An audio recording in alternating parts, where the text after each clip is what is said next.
কিসের জন্য বলতে আমরা সবাই উবেরের বাইক চালক, তো আমরা এটা করে সংসার প্রতিপালন করছি রোজকার দিনে। তো বর্তমান পরিস্থিতি আপনারা জানতে পারছেন যে আগরতলা শহরে স্মার্ট সিটি প্রজেক্টের কাজ করছে, সমস্ত রাস্তা কাটা, ট্রাফিক জ্যাম।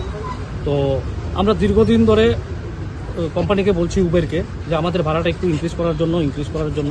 তারা দিনকে দিন আমাদের ভাড়া বাড়ানো তো দূরের কথা, কম করে দিচ্ছে। কম করার পরে তারা এখন বর্তমানে বিগত 6-7 মাস ধরে একটা নতুন সার্ভিস শুরু করেছে, বাইক সেভার। তো বাইক সেভারের প্রবলেমটা কী হচ্ছে আমি আপনাদেরকে দেখিয়ে দিচ্ছি। এই দেখুন, আমি আগরতলার এখন হেরিটেজ পার্ক থেকে বুক করেছি এনআইটি কলেজ। এখানে আমি বাইক সেভারের ভাড়া দেখাচ্ছি 122 টাকা, বাইকে ভাড়া আসছে 160 টাকা। ডিফারেন্সটা আপনারা বুঝতে পারছেন, 35 থেকে 40 টাকা ডিফারেন্স। তো একটা বাইক চালক যখন বাইক নিয়ে এনআইটিতে যায়, ওই দিক থেকে কোনো ট্রিপ পায় কিনা সন্দেহ আছে, পুরো খালি আসতে হয়। তো কোম্পানি দিনকে দিন এখানে 22 টাকা দেখাচ্ছে, তারপরেও এটা আবার প্রমোশন আছে, তার গিয়ে পাচ্ছে 110 টাকা, 112 টাকা এরকম। তো দিনকে দিন তারা কম করছে, আমাদের কোনো কথাই শুনছে না। আমরা ওদেরকে বলছি আমাদের ভাড়াও বাড়াতে লাগবে না, আপনারা শুধু বাইক সেভার সার্ভিসটা বন্ধ করে দিন। তারা কি করছে, তারা বলছে আগরতলাতে তাদের অফিস নেই। আমরা দিন রাত বিভিন্ন জায়গায় যাচ্ছি, যে কোনো একটা সমস্যার সম্মুখীন হলে তাদের কোনো অথরাইজ পার্সনই আগরতলাতে নেই। এত বড় কোম্পানি উবের চলছে, বাট তাদের কোনো রিপ্রেজেন্টেটিভ আগরতলাতে নেই। তো আমাদের সমস্যাগুলো আমরা কাউকে বলতে পারছি না। রাজধানী হোটেলের সামনে একটা অফিস আছে, ওটা নাকি ওদের vendor point, O2 joining centre. ওদের কাছে গেলে ওরা বলে আমরা এটা করতে পারবো না। তো কোনোভাবেই কোনো কিছুর সলিউশন হচ্ছে না, আমরা দিনকে দিন আমাদের লসই হচ্ছে।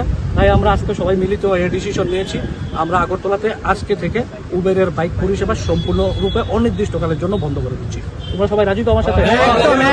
সম্পূর্ণরূপে অনির্দিষ্টকালের জন্য পরিষেবা আমরা বন্ধ করে দিচ্ছি। অথচ কলকাতা বা আমাদের সিমিলার স্টেট গুয়াহাটি পাশাপাশি, ওদের কাছে কিলোমিটার চলছে পার কিলোমিটার 10 টাকা, কলকাতাতে চলছে পার কিলোমিটার 14 টাকা, আমাদের এখানে কিলোমিটার দিচ্ছে 5 টাকা 40 পয়সা। এও আমাদেরকে দেখায় না কত টাকা আমরা পাচ্ছি কিলোমিটারে, ওটা আমাদের থেকে হাইড করে রেখেছে, যেটা আমাদের রেট কার্ডে দেখার অধিকার আছে, আমরা এই অধিকার থেকেও বঞ্চিত।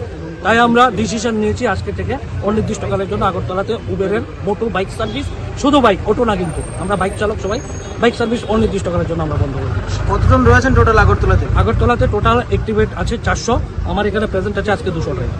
আমরা 200 ড্রাইভার মিলে একত্রিত হয়েছি, আমরা সম্পূর্ণরূপে বন্ধ করে দিচ্ছি। আগরতলাতে কোনো কর্তৃপক্ষ নেই? আগরতলাতে ওদের কোনো কর্তৃপক্ষ নেই। কারণ আমাদের যদি কেউর কোনো সমস্যা হয় রাত্রে বা দিনের বেলা, কেউ নেই যে এই জিনিসটা দেখবে, যে কোনো একটা, যেমন আমাদের এই ড্রাইভাররা যারা এয়ারপোর্টে যাচ্ছে ওখানে একটা প্রবলেম হচ্ছে, অটোওয়ালারা দিচ্ছে না। তাছাড়া কাউকে যে আমরা বলবো যে আপনারা এসে আমাদের এই প্রবলেমটা সলভ করুন, কোনো নেই। অনেকের আইডি ব্লক হয়ে যাচ্ছে, কোথাও কার কাছে যাবো, আমরা কোনো সুবিধা নেই। এর জন্য আমরা এই জিনিসটা যেটা বললো আমরা ওইভাবেই নিয়েছি যে আজকে থেকে বন্ধ অনির্দিষ্টকালের জন্য আমরা পরিষেবা দেবো না। যেমন আমাদের একটা হচ্ছে কি প্রবলেম, আমাদের আরেকটা প্রবলেম হচ্ছে ওইদিকের অটো ড্রাইভার আমাদের সাথে মিসবিহেভ করছে। আমরা রাস্তা থেকে, আমরা এয়ারপোর্টে যাই না ভিতরে, আমরা রাস্তা থেকেও পিক আপ করতে পারি, ঠিক আছে? আমাদের স্কুল পেরিয়ে আসতে হয়। এটা কি ধরনের রুল যে আমি স্কুল পেরিয়ে আসতে হবে? রাস্তা তো সবার জন্য না, মেন রোডটা তো সবার। তো আমি যদি কাস্টমারকে বলি আপনি হেঁটে চলে আসুন এয়ারপোর্টের বাইরে, আমি রাস্তা থেকে পিক আপ করছি, ওইটাও আমাদের অটো ড্রাইভার দিচ্ছে না। তো র্যাপিডোরও কোনো রিপ্রেজেন্টেটিভ আমাদের সাথে ঠিকভাবে করছে না, উবেরও করছে না। তাই আজকে আমরা উবেরের পাশাপাশি র্যাপিডোও সম্পূর্ণভাবে অনির্দিষ্টকালের জন্য বন্ধ করে দিচ্ছি, আমরা সার্ভিস দেবো না। কারণ এখানে আমাদের এখন সত্যি কথা বলতে গিয়ে আমাদের এখন জীবন নিয়ে প্রবলেম হয়ে যাচ্ছে। এর থেকে ভালো আমরা বন্ধ করে রাখি। আপনাদের কাছে আমরা এটাই বললাম, আপনারা একটু আমাদের আওয়াজটা নিয়ে যাবেন।